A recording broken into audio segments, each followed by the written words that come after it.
Assalamualaikum warahmatullahi wabarakatuh. Pada kesempatan kali ini kita akan melanjutkan seri pembelajaran matematika untuk data science. Pada video ini saya akan membahas tentang preposisi dan operasi logis atau lebih dikenal dengan operasi pada logika matematika. Apa yang akan kita pelajari dan pahami pada pembahasan ini? Yang pertama, kita harus memahami tentang pengertian preposisi. Setelah itu kita lanjutkan dengan apa itu operasi logis atau logical operation. Selanjutnya kita membahas tentang konjungsi, disjungsi, dan negasi. Setelah memahami tentang hal itu, kita akan melanjutkan dengan implikasi beserta konvers dan kontrapositifnya. Setelah itu kita lanjutkan dengan yang namanya biimplikasi, lalu diakhiri dengan tambahan pemahaman tentang disjungsi eksklusif atau XOR.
Selanjutnya kita akan membahas tentang operasi logis atau logical operation. Yang sudah kalian pahami selama ini atau pernah kalian temukan pada saat sekolah menengah, yaitu variabel yang ada pada operasi aljabar, yang mana biasanya menggunakan huruf-huruf X, Y, Z, dan lain-lain. Sementara kalau dalam operasi logis atau logika matematika itu biasanya simbol yang paling umum digunakan adalah huruf-huruf P, Q, dan R. Ya, ini yang paling umum. Walaupun ada juga buku-buku teks yang tidak menggunakan huruf-huruf lain. Itu tergantung dari pendefinisian pernyataan kalian. Serta untuk operasi logis itu ada pengaturan tempat untuk preposisinya. Variabel logis dapat diberikan nilai kebenaran 1 dan 0. 1 itu dia menunjukkan nilai kebenaran benar, sementara 0 itu dia menunjukkan nilai kebenaran salah, ya. Atau dalam buku-buku teks bahasa Inggris kalian bisa menemukan true untuk benar dan false untuk salah. Pada penjelasan di video ini, saya akan menggunakan simbol 1 dan 0 untuk menunjukkan nilai kebenaran. Kenapa? Karena simbol ini yang umum digunakan pada dunia pemrograman komputer dan data science. Kita dapat menggabungkan pernyataan majemuk menjadi sebuah operasi dengan menggunakan kata-kata atau frasa perangkai. Ya. Jadi dua atau lebih pernyataan atau dapat dirangkai menggunakan beberapa frase berikut, ya. Dan, atau, bukan, jika, maka, dan jika, dan hanya jika. Pernyataan atau preposisi tanpa menggunakan perangkai disebut preposisi elementer. Sementara pernyataan atau preposisi dengan menggunakan perangkai disebut preposisi komposit, ya. Kecuali kata perangkai bukan, operasi lainnya itu membutuhkan minimal 2 pernyataan. Ya, jadi untuk dan, atau, jika maka, dan jika dan hanya jika, kita harus punya minimal 2 pernyataan atau preposisi. Sementara untuk membuktikan kesahihan dari operasi-operasi tersebut, kita akan menggunakan sebuah tabel yang dikenal dengan tabel kebenaran. Kita akan lihat pada contoh-contoh, pada penjelasan-penjelasan setelah ini. Kita mulai dengan konjungsi, ya. Jadi konjungsi ini adalah preposisi komposit yang menggunakan kata perangkai dan. Jika P dan Q merupakan preposisi, konjungsi dari P dan Q dinotasikan P dan Q, notasinya seperti huruf V yang terbalik ini didefinisikan lewat tabel kebenaran berikut. Jadi selain menggunakan kata dan ini, kalian juga bisa menemukan perangkai lain yang sama artinya dengan dan. Ya, yaitu ada kata namun dan juga bisa menggunakan tetapi. Kita lihat tabel kebenarannya. Ya. Nah, di sini untuk tabel kebenaran itu ada kemungkinan nilai untuk pernyataan P dan Q. Ya, jadi kita punya dua pernyataan.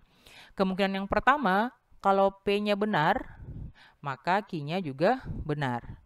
Kemungkinan yang kedua, kalau P-nya benar, Q-nya salah. Ya, artinya untuk satu nilai kebenaran P, kita bisa pasangkan dengan dua kemungkinan nilai kebenaran Q. Begitu juga ketika Q-nya bernilai salah, ketika P-nya bernilai salah, maka Q-nya bisa bernilai benar. Bisa juga bernilai salah. Dengan menggunakan 4 kemungkinan ini, kita akan melihat bagaimana hasilnya ketika dihubungkan dengan perangkai dan. Jadi dan ini dia itu bermakna dua pernyataan harus terjadi secara bersamaan, ya. Jadi harus terjadi secara bersamaan. Kalau misalnya kita punya pernyataan yang dua-duanya bernilai benar, ya, secara bersamaan nilai benar, maka dia itu akan bernilai benar juga. Sebaliknya, kalau misalnya kita punya pernyataan yang salah satu diantaranya yang benar, seperti ini dan ini, dia itu nilainya salah, ya, karena asumsinya kita tidak bisa memunculkan dua pernyataan yang ada yang salah dan ada yang benar di saat yang sama dan kita mengharapkan dia menjadi benar. Kita akan lihat kejelasannya itu pada contoh. Di sini kita punya dua pernyataan. Yang pertama, P, Anda mendapatkan nilai lebih besar sama dengan 90 pada ujian akhir. Pernyataan Q-nya, Anda mendapatkan nilai A. Kita lihat untuk ketika kedua-duanya benar, ya, P-nya benar, Q-nya benar. Itu artinya pernyataannya, Anda mendapatkan nilai lebih besar sama dengan 90 pada ujian akhir dan mendapat nilai A. Ya, di sini nilai A-nya lupa ditulis.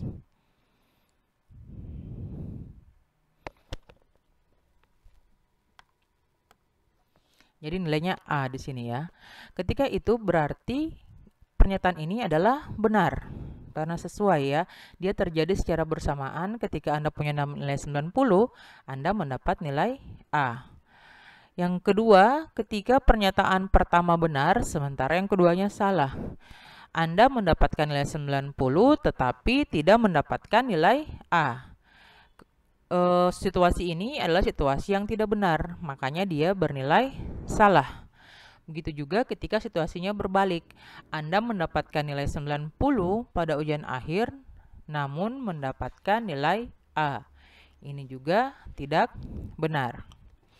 Yang terakhir, ketika kedua-duanya salah. Anda mendapatkan nilai dari 90, nilai kurang dari 90 pada ujian akhir, dan tidak mendapatkan nilai A. Ini mungkin ada yang mau tanya, di sini letak kesalahannya di mana? Letak kesalahannya adalah ini merupakan kondisi yang tidak diharapkan dari pernyataan kita ini, ya. Kita tidak mengharapkan kondisinya nilai kurang dari 90 atau tidak mendapat nilai lebih dari 90 dan tidak mendapat nilai A. Makanya pada tabel kebenaran ini dia bernilai salah. Yang perlu kalian ingat, dan kata penghubung dan hanya benar ketika kedua pernyataan itu bernilai benar. Sebaliknya salah. Ke disjungsi atau preposisi komposit yang menggunakan penghubung atau, ya. Jadi disjungsi dari P dan Q itu dinotasikan dengan P atau Q seperti huruf V ini didefinisikan lewat tabel kebenaran berikut. Kita perhatikan tabel kebenarannya. Jadi dalam aplikasinya kata atau itu berarti kita memilih, ya. Kita memilih di antara satu dan bisa juga kita memilih keduanya. Nah, ketika kita punya dua pernyataan yang kedua-duanya sama-sama benar, kita bisa memilih kedua-duanya. Sehingga pada kondisi ini P atau Q bernilai benar. Ketika kita punya salah satu pernyataan yang bernilai benar, misalnya P-nya benar, maka kita bisa memilih yang P yang benar. Sehingga pada kondisi ini juga P atau Q benar. Begitu juga ketika Q-nya benar dan P-nya salah. Kita bisa memilih yang Q. Sehingga kondisinya menjadi benar. Tetapi ketika kedua pilihan kita itu bernilai salah, kita pasti memilih untuk tidak memilih keduanya. Sehingga pada kondisi ini P atau Q dia bernilai salah atau kita tidak memilih di antara keduanya. Kita lihat contoh yang sebelumnya tadi. Nah, ketika kondisi P sama dengan 1, Q sama dengan 1 atau kedua-duanya benar, Anda mendapatkan nilai lebih besar 90 pada ujian akhir atau mendapatkan nilai A, itu dia benar. Yang berikutnya, Anda mendapatkan nilai lebih dari 90 atau tidak mendapatkan nilai A. Anda pasti memilih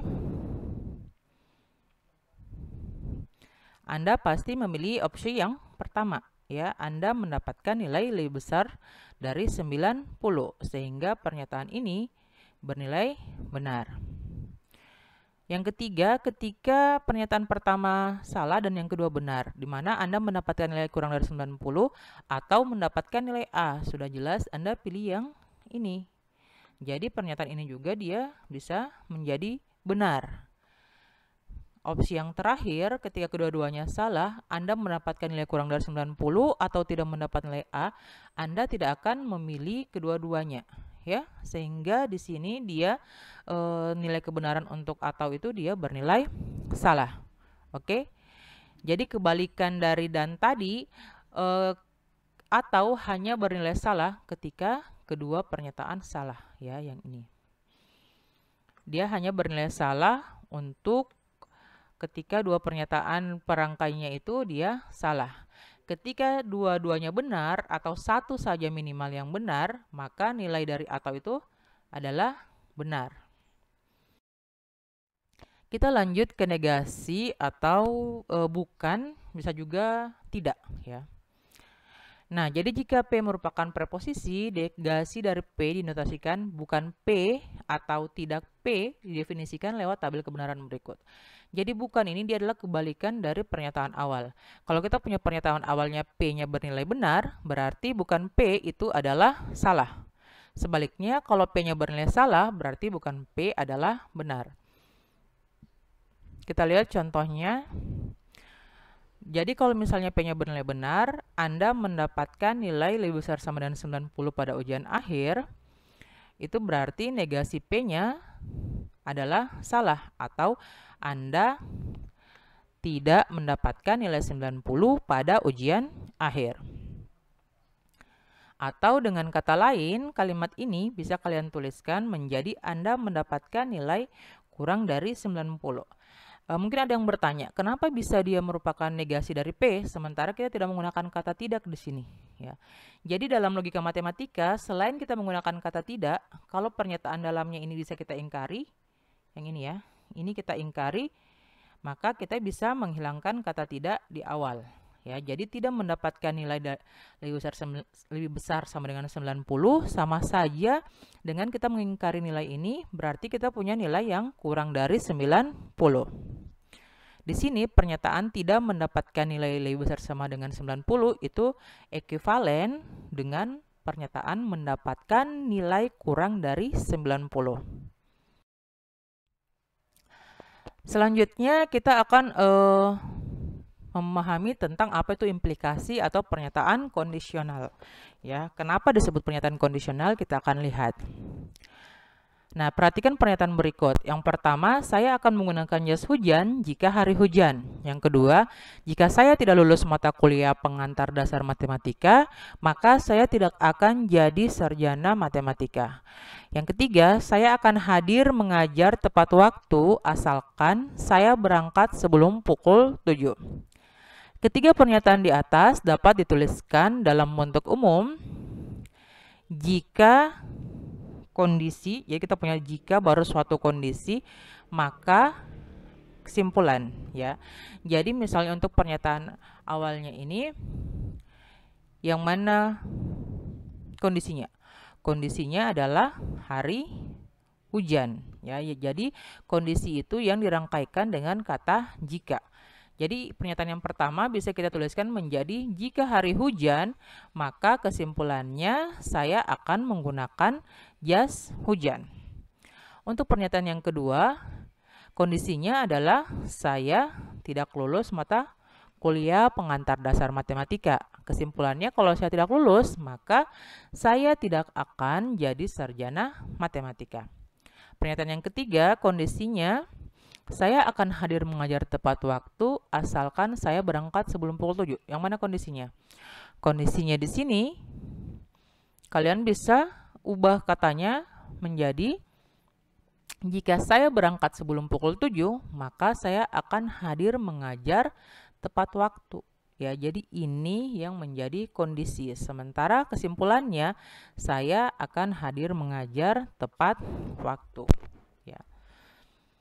Nah, kita lihat definisinya. Nah, jadi pernyataan kondisional atau biasa disebut dengan implikasi. Jika P maka Q dinotasikan dengan P mengakibatkan Q, itu didefinisikan lewat tabel kebenaran berikut. Kita lihat tabel kebenarannya ya. Nah, kalau kita punya kondisi pernyataan pertama benar dan yang kedua juga benar, maka kesimpulannya adalah benar.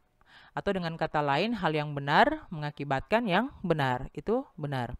Tapi ketika pernyataan pertama benar dan pernyataan kedua yang salah, atau hal yang benar mengakibatkan yang salah, maka P maka Q-nya itu dia menjadi salah.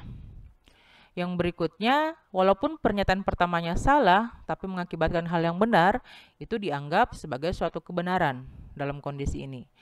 Begitu juga ketika hal yang salah mengakibatkan hal yang salah. Dia juga menyatakan kondisi ini adalah benar. Di sini kalian bisa lihat kalau kondisi implikasi ini dia hanya salah jika pernyataan pertama pernyataan pertama benar dan pernyataan kedua salah. Selain daripada itu dia bernilai benar ya. Jadi ingat sekali lagi pernyataan implikasi dia bernilai salah ketika pernyataan pertama benar dan pernyataan kedua salah. Kita akan lihat contohnya. Tapi sebelum itu ada kata-kata lain yang menunjukkan implikasi ini selain jika maka. Ya, yang pertama itu P mengakibatkan Q. Yang kedua Q hadir setelah P. P hanya jika Q. Q jika P, dan P adalah syarat cukup untuk Q, atau Q adalah syarat perlu untuk P ya. Dua pernyataan terakhir ini adalah pernyataan yang banyak digunakan ketika kita mau melakukan penarikan kesimpulan dalam melakukan uji statistik ya. Kita harus memahami yang mana yang dimaksud dengan syarat cukup dan yang mana yang dimaksud dengan syarat perlu ya. Jadi yang maksud syarat cukup itu ketika kita punya ini kondisi dan kesimpulan. Kondisi itu adalah syarat perlunya, kondisi itu adalah syarat cukupnya, sementara kesimpulannya adalah syarat perlu. Kita lanjut. Di sini sebelum kita lihat contoh, kita mau memahami kalau pernyataan kondisional itu dia merupakan sebuah jaminan ya. Maksudnya P maka Q, jika P maka Q menanyakan apakah jaminan itu masih dijaga. Ketika jaminan itu masih bisa dijaga, maka kondisi ini akan bernilai benar. Ketika tidak, maka P maka Q ini akan bernilai salah. Kita lihat contoh. Di sini kita kembali ke contoh yang tadi ya. Misalkan saya membuat jaminan, jika Anda mendapatkan nilai lebih besar sama dengan 90 pada ujian akhir, maka Anda akan mendapatkan nilai A. Kita lihat kembali tadi tabel kebenarannya. Nah, sekarang kita akan cek 4 kemungkinan pasangan pernyataan P dan Q untuk memverifikasi bahwa nilai kebenaran PQ yang kita punya ini dia masuk akal atau sesuai dengan logika kita. Kita lihat pernyataan yang pertama ya. P-nya benar, Q-nya benar. Anda mendapatkan nilai lebih besar sama dengan 90 pada ujian akhir, maka Anda mendapatkan nilai A. Ya, ini sesuai dengan jaminan yang sudah saya buat. Makanya dia bernilai benar. Jadi saya sudah menjamin di sini kalau misalnya kalian punya nilai 90, lebih besar sama dengan 90, pasti kalian akan dapat nilai A. Yang kedua, Anda mendapatkan nilai lebih besar 90 pada ujian akhir, tetapi Anda tidak mendapatkan nilai A, ya. Atau jika Anda mendapatkan nilai 90 pada ujian akhir, kesimpulannya Anda tidak mendapatkan nilai A. Di sini artinya jaminannya sudah kita langgar, ya. Jaminannya dilanggar. Jaminan yang dilanggar ini mengakibatkan pernyataan ini dia menjadi bernilai salah, ya. Karena tadi yang saya sebutkan sebelumnya, ketika jaminan dilanggar, maka nilai kebenaran dari P maka Q itu akan salah. Yang berikutnya, P-nya sama dengan 0, atau P-nya salah dan Q-nya benar. Anda mendapatkan nilai kurang dari 90, tapi Anda tetap mendapatkan nilai A. Mungkin sepintas kelihatan, saya kan dapat nilai kurang dari 90, kenapa bisa dapat nilai A? Tapi di sini sekali lagi saya tidak melanggar jaminan yang saya berikan. Karena apa? Jaminan saya tadi Anda harus punya nilai 9, bukan Anda harus punya, tapi ketika Anda punya nilai lebih besar 90, Anda mendapat nilai A. Nah, kalau Anda punya nilai kurang dari 90 dan tetap mendapat nilai A, jaminan saya tidak dilanggar. Makanya kondisi ini tetap bernilai benar. Kita lihat di pernyataan yang terakhir, yang mana kedua-duanya bernilai salah. Atau Anda mendapatkan nilai kurang dari 90 dan Anda tidak mendapatkan nilai A. Kalau ini jelas sekali ya, tidak ada yang dilanggar dari jaminan yang sudah saya buat. Karena Anda mendapatkan nilai kurang dari 90 dan saya memberikan Anda nilai yang bukan A. Berarti kondisi ini juga bernilai benar. Oke? Sekali lagi, ketika jaminan dilanggar, maka kondisi P maka Q itu dia bernilai salah. Kita lanjut ke converse, kontraposisi, dan inverse. Ya. Jadi urutan dari kondisi dan kesimpulan pada pernyataan kondisional tadi itu memiliki pengaruh. Ya, jadi ada pengaruhnya ketika posisinya berubah. Kita lihat bagaimana pengaruh itu tersebut. Nah, kalau kita punya preposisi P maka Q, ada yang namanya converse. Converse itu adalah kebalikan. Ya, jadi ketika P maka Q dibalik menjadi Q maka P itu disebut sebagai converse. Yang berikutnya kontrapositif. Ya, kontrapositif. Jadi dia P maka Q awalnya menjadi negasi Q maka negasi P. Itu kontrapositif. Terus ada yang namanya inverse. Inverse itu dari P maka Q, dia berubah menjadi negasi P maka negasi Q. Itu disebut sebagai inverse. Dan yang terakhir ada negasi. Negasi P maka Q. Tadi kita tahu kalau negasi, tinggal tambahkan simbol negasi di depannya. Negasi dari P maka Q. Ya, lihat. Inverse berbeda dengan negasi. Karena kenapa nanti kalian akan mempelajari bagaimana caranya membuktikan pernyataan-pernyataan ini, ya.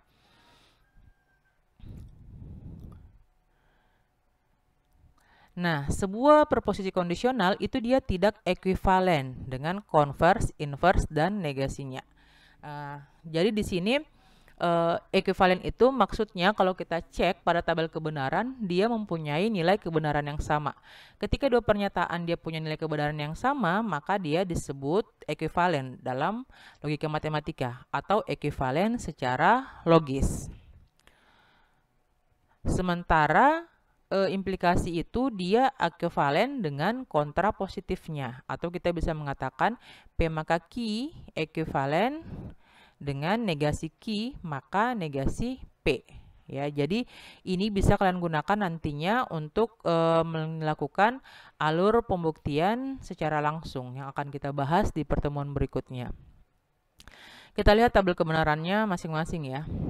Tadi kita punya yang utama itu adalah tabel kebenaran untuk P dan Q dan P maka Q.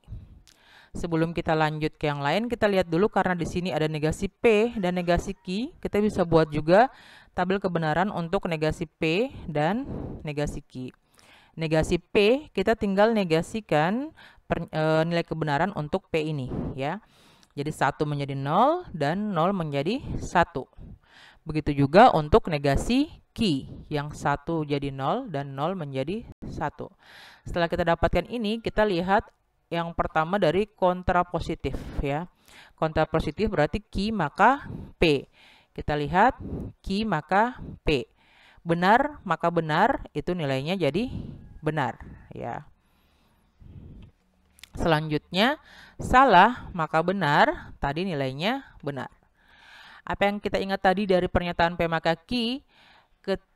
P maka Q itu dia hanya bernilai salah ketika pernyataan pertama benar, sementara pernyataan keduanya salah. Sehingga di sini untuk Q maka P, kalau Q-nya benar dan P-nya salah, maka dia salah. Dan kalau Q-nya salah, P-nya salah, dia itu benar. Oke? Nah, berikutnya untuk kontrapositif. Kontrapositif negasi Q maka negasi P. Di sini kita lihat pasangannya ini ya. Negasi Q maka negasi Q maka negasi P. Jadi dia ke sini. Ya. Nah, sekarang kita lihat untuk dia akan bernilai salah ketika apa? Ketika pernyataan pertamanya benar sementara pernyataan keduanya salah. Kita lihat saja negasi Q dia benar yang ini, salahnya yang ini. Nah, ketika kondisi yang ini, maka pernyataannya akan salah. Selain daripada itu, dia bernilai benar, ya, dengan mengikuti aturan ini. Berikutnya untuk inverse, ya, inverse negasi P maka negasi Q. Kita cek lagi negasi P, jadi dia terbalik lagi ya, dia ke sini. Dari negasi P ke negasi Q. Kita lihat untuk negasi P ke negasi Q, mana yang pernyataannya benar dan yang keduanya salah. Dia itu yang ini. Sehingga nilai kebenarannya itu dia salah atau 0. Selain daripada itu, dia bernilai benar atau 1. Ya. Yang terakhir negasi. Negasi berarti kita tinggal negasikan nilai-nilai dari P maka Q. Tadi kita punya P maka Q-nya yang ini. Kita tinggal negasikan. Negasi dari 1 itu 0.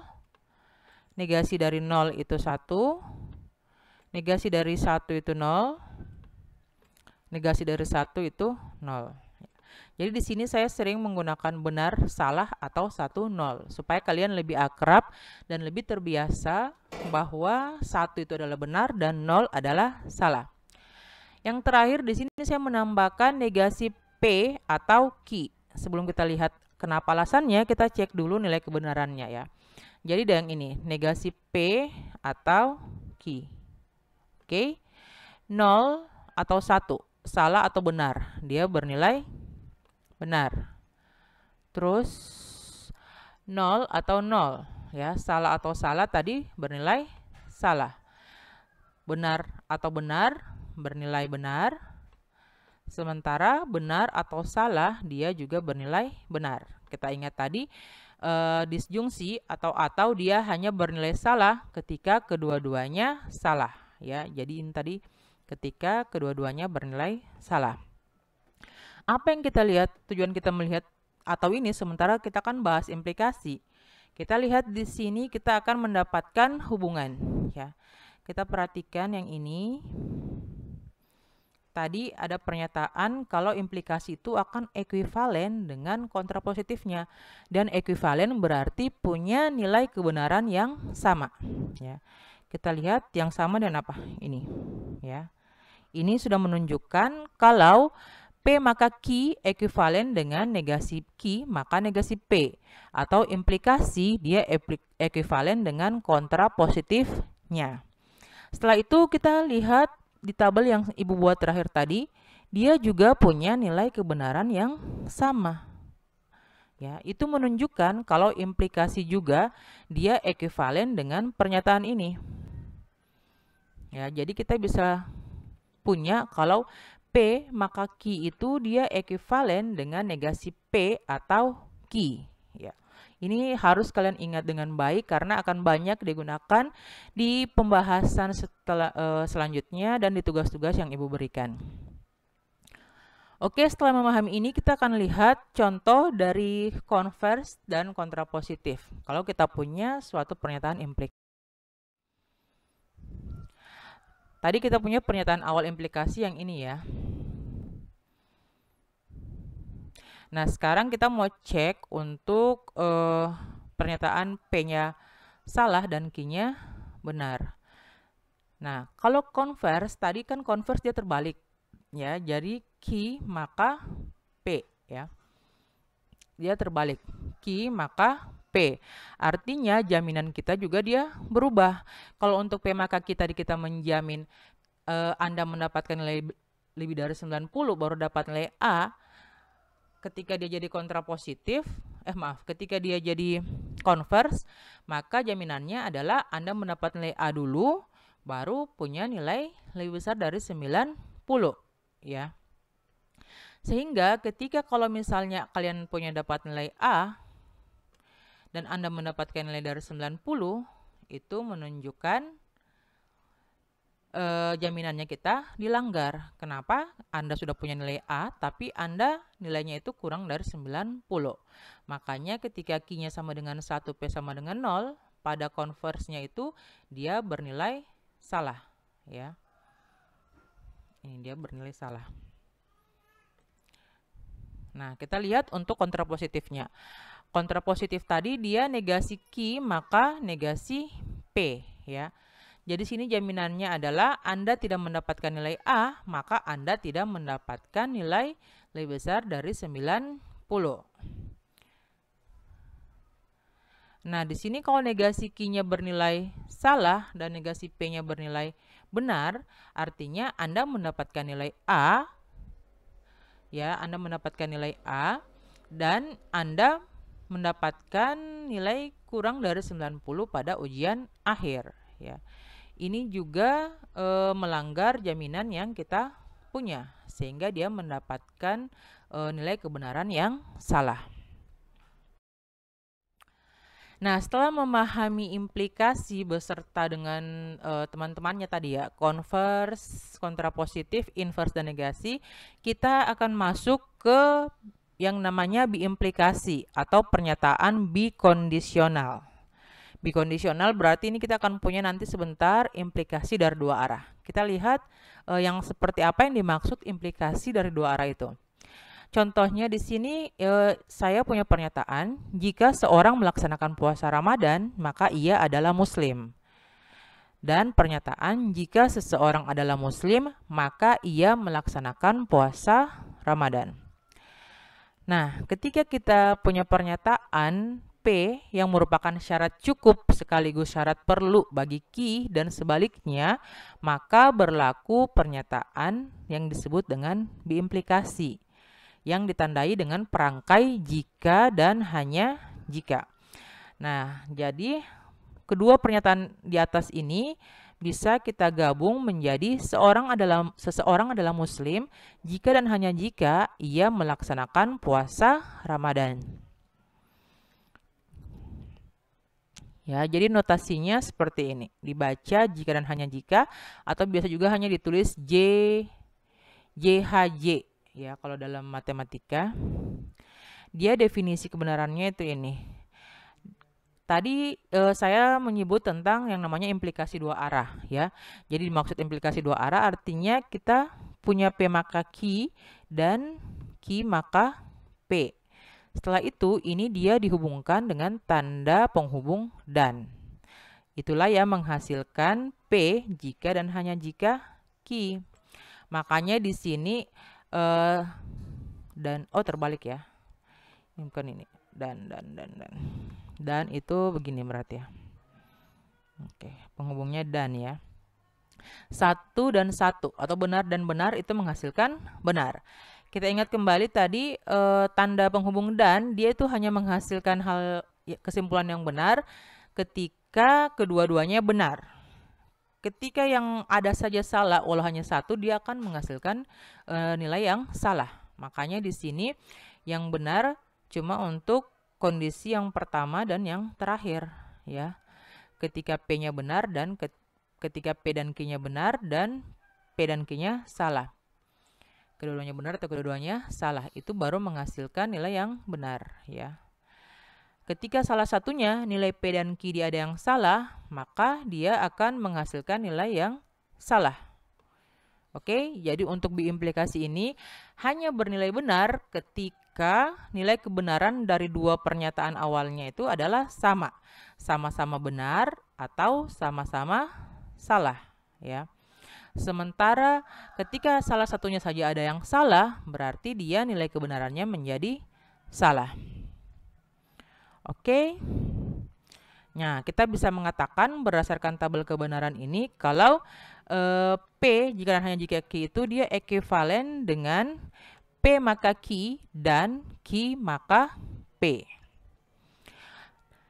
Pembahasan terakhir akan menambahkan penjelasan tentang XOR atau exclusive OR.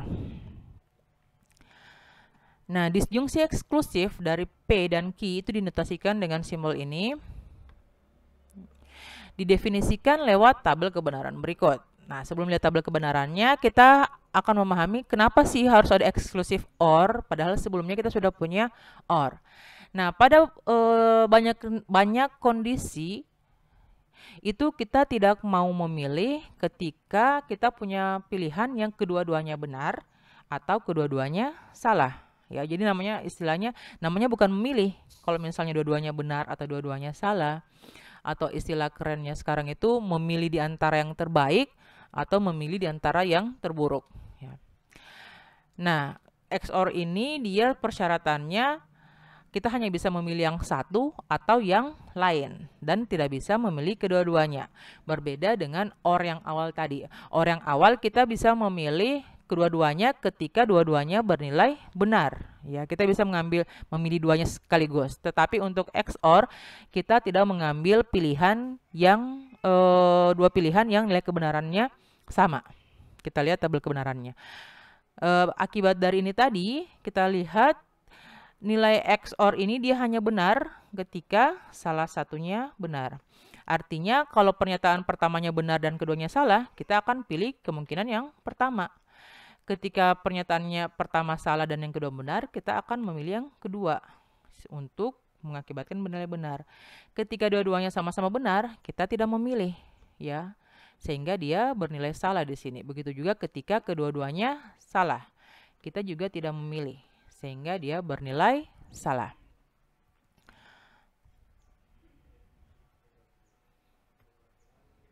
Kita lihat contohnya, kembali ke contoh yang tadi lagi. Anda mendapatkan nilai lebih besar 90 pada ujian akhir atau mendapatkan nilai A, ya. Kita tidak mau memilih kedua-duanya di kondisi ini. Kita hanya mau pilih salah satu saja. Makanya dia kondisinya bernilai salah. Sebaliknya, ketika kita disuruh memilih dapat nilai 90 atau A, Anda memilih mendapat nilai 90. Dia benar. Begitu juga ketika Anda memilih dapat nilai kurang dari 90 atau dapat A, Anda pilih dapat A. Kondisi ini dia benar pada XOR. Yang terakhir, kondisi ketika kedua-duanya salah, Anda mendapatkan nilai kurang dari 90 dan tidak mendapat A. Di sini Anda tidak mau memilih juga, sehingga kondisinya bernilai salah. Oke, penjelasan tentang XOR ini menutup pembahasan saya pada video kali ini. Semoga bermanfaat. Silakan jika ada yang ingin ditanyakan terkait operasi logis yang sudah saya bahas, berikan pertanyaan di kolom komentar. Terima kasih.